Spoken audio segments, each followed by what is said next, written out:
Hey there, WTF history fans. Buckle up, because today we're diving into a story that's going to blow your mind and break your heart. It's June 13th, 1782, in Glarus, a little Swiss town tucked between mountains so steep they feel like they're holding the secrets of the world. The sun's blazing, the air's buzzing with whispers, and a crowd's packed into the town square, staring at a grim wooden scaffold. A sword catches the sunlight, sharp and ready. At the center of it all is Anna Göldi, a 47-year-old maidservant, about to face her final moments for a crime that sounds like it belongs in a fairy tale gone wrong: witchcraft. Yeah, you heard me right. Witchcraft in 1782, when the world was supposed to be all about reason and enlightenment. How did a hardworking woman end up here, labeled Europe's last witch? Let's step back and walk through Anna's world, where superstition, power, and betrayal collide in the most chilling way. Anna Göldi came into the world on October 24th, 1734, in a tiny village called Senwald in eastern Switzerland. Life wasn't kind to her from the start. Born into a dirt-poor family, Anna learned early that survival meant grinding it out, no questions asked. She was tall, with dark hair and these piercing grayish eyes that some folks said made her stand out, maybe a little too much. In a time when women like her had few choices, Anna became a domestic servant, scrubbing floors and cooking meals for families who saw her as little more than hired help. It was a tough gig, but Anna was tougher. She kept her head down, worked hard, and tried to carve out a life in a society that didn't make it easy. But Anna's life wasn't just hard. It was marked by scandal. She had 2 children out of wedlock, which, let me tell you, was a big deal back then. The first child died soon after birth, and the whispers turned ugly fast. People didn't just gossip, they accused her of infanticide. Anna was convicted, punished, and branded with a reputation that followed her like a curse. Imagine trying to move forward with that kind of weight on your shoulders, every neighbor eyeing you like you're trouble. Still, Anna pushed on. By 1765, she landed in Glarus, a town that promised a fresh start but would soon become her undoing. In 1781, Anna scored a job in the household of Johann Jacob Göldi, a man who was basically the king of Glarus. Doctor, judge, politician, this guy had it all, including a fancy mansion and 5 daughters who needed looking after. Anna was hired to care for the kids and keep the house in order, and for a while, things seemed to go smoothly. She was good at her job, the girls liked her, and its Göldi household ran like clockwork. But beneath the polished floors and perfect manners, something was brewing. Historical records, and trust me, we're going to get to the juicy details, hint that Anna and Johann Göldi got way closer than they should have. We're talking an affair, forbidden not just because Johann was married, but because Anna was a servant, and crossing that social line was like playing with fire. Now, picture this. Anna's in her 40s, working for one of the most powerful men in town. And maybe she's caught in something she didn't fully choose. Maybe it was a spark of affection, or maybe it was something darker, something coerced. Either way, it's a dangerous spot to be in. And in October 1781, that danger exploded. One of Göldi's daughters, 8-year-old Anna Migulai, started clutching her stomach, writhing in pain. Her mother, frantic, checked what the girl had eaten and found something straight out of a horror story: needles in her milk. Not 1 or 2, but dozens. Over the next few days, the girl was vomiting needles, her tiny body somehow producing these sharp, impossible objects. The Göldi's were losing their minds. How was this happening? And then, like a thunderbolt, Johann Göldi turned on Anna, accusing her of using witchcraft to curse his daughter's milk. Anna knew she was in trouble. Big trouble. Witchcraft in 1782? That's like accusing someone of hacking your Wi-Fi in the Middle Ages. This was the Enlightenment, for crying out loud, when people were supposed to be all about science and reason. But Göldi wasn't messing around. He claimed Anna had supernatural powers, that she'd made a pact with the devil himself. Anna didn't stick around to argue. She fled Glarus, hoping to vanish into the neighboring cantons. But Göldi's influence was long, and his pockets were deep. On February 9th, 1782, the canton of Glarus slapped a bounty on her head, 100 royal crowns for her capture. The wanted ad in the Zurich newspaper painted her as a monster who'd done the unthinkable to an innocent child. Anna's freedom didn't last long. She was nabbed in Dagerheim and dragged back to Glarus, straight into a nightmare that would make your blood run cold. Back in Glarus, Anna was thrown into a cell and interrogated like she was the villain in a witch hunt movie. But this was no movie. This was real, and the authorities weren't playing fair. They didn't just want answers. They wanted a confession, and they were ready to break her to get it. What happened next is the stuff of nightmares. They tortured Anna, hanging her by her thumbs with weights tied to her feet, stretching her body until the pain was unbearable. Under that kind of agony, anyone would say anything to make it stop. Anna cracked. She confessed to making a deal with the devil, who she said showed up as a black dog and gave her the power to bewitch that Göldi girl. But the second the torture stopped, Anna took it all back. She swore she was innocent, that she'd never touched the girl or her milk.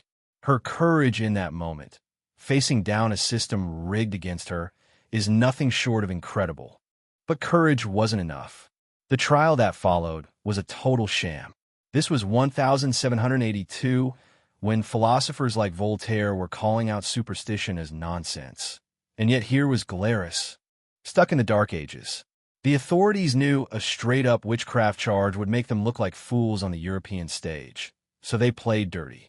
They charged Anna with poisoning instead, dodging the witchcraft label but keeping the same flimsy accusations. The court was packed with men from Göldi's social class, and Anna? She had no lawyer, no real defense.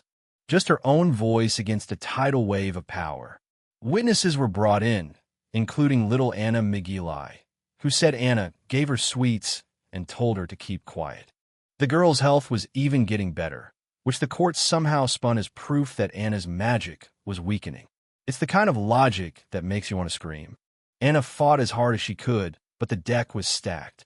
On June 13, 1782, the verdict came down like a hammer, death by beheading. No appeal, no mercy.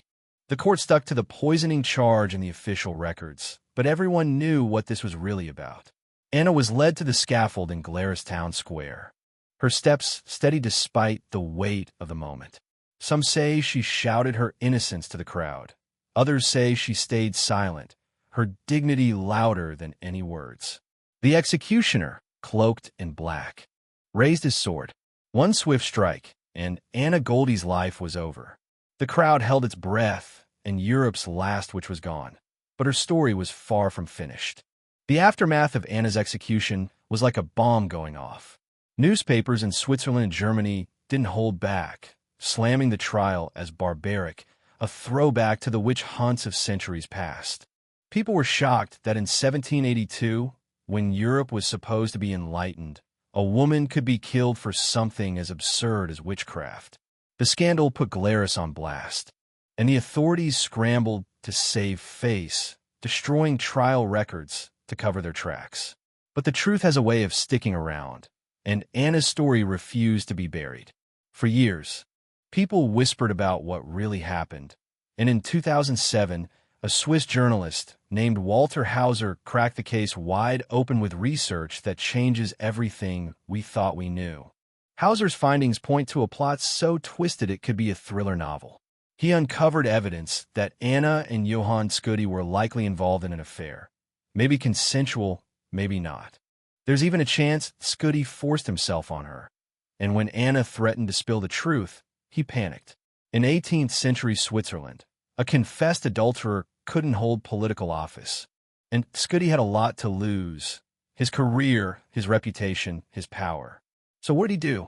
He turned Anna into a scapegoat, accusing her of witchcraft to shut her up for good. Those needles in the milk? The girl's mysterious illness? Hauser's research suggests Göldi or someone under his orders planted the evidence to frame Anna.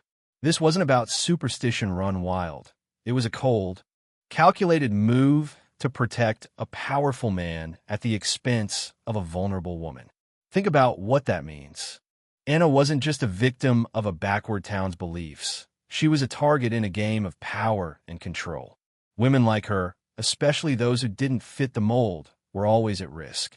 Her past, with the out-of-wedlock kids and the infanticide charge, made her an easy mark. Add in a possible affair with a man like Göldi, and she was practically begging to be silenced, at least in the eyes of a society that valued status over justice. Anna's story shows how accusations like witchcraft weren't just about fear of the supernatural. They were weapons used to crush anyone who threatened the status quo, especially women who dared to step out of line. Anna's death could have been the end, but her story refused to stay buried. For over 2 centuries, people in Glarus and beyond kept her name alive, a symbol of everything wrong with a system that could be twisted to serve the powerful.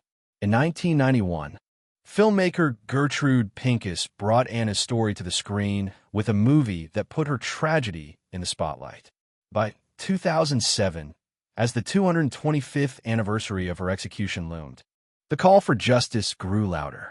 At first, the Glarus government and church pushed back, claiming Anna was already rehabilitated in people's hearts. But that wasn't enough for those who saw her as a victim of a broken system. On August 27, 2008, the Parliament of Glarus finally stepped up, officially exonerating Anna Göldi and declaring her a victim of judicial murder. She became the first witch in Europe to be formally cleared, a bittersweet victory after 226 years. Today, Anna's legacy is everywhere in Glarus. In 2007, the Anna Göldi Museum opened its doors, not just to tell her story, but to spark conversations about human rights and the abuse of power. In 2014, the city unveiled a memorial, 2 lamps burning bright on the courthouse facade, a symbol of vigilance against injustice. And since 2009, the Anna Göldi Foundation has been awarding a human rights prize in her name, turning her from a victim into a champion for those who've been wronged. Anna's story isn't just a footnote in history. It's a warning, a reminder that even in times of progress, the shadows of superstition and corruption can linger, ready to strike when power feels threatened. So, here we are, standing on the path Anna walked to her death, now called the Göldi Path in Glarus. It's a haunting reminder of what she went through, but also of what she's become, a symbol of resistance, of fighting back against systems that crush the vulnerable. Her story asks us tough questions. Who are the Annas of today, caught in modern witch hunts? What are the accusations we use now to silence the inconvenient? The lamps burning in Glarus aren't just for Anna. They're for all of us, a call to keep our eyes open, to challenge lies, and to stand up for what's right. Anna Göldi's name was supposed to be erased, but instead, it's a beacon for dignity and human rights, shining brighter than her accusers ever could have imagined. Thanks for joining me on this wild, heartbreaking journey through history, folks. Anna's story is a reminder that the truth matters, and so does fighting for it. If this one hit you as hard as it hit me, drop a comment below. Tell me what you think about Anna's story or what other crazy historical tales you want us to dig into next. Don't forget to smash that like button and subscribe to WTF History for more stories that'll make you say, what the heck? Stay curious, stay skeptical, and I'll see you in the next one. Peace out.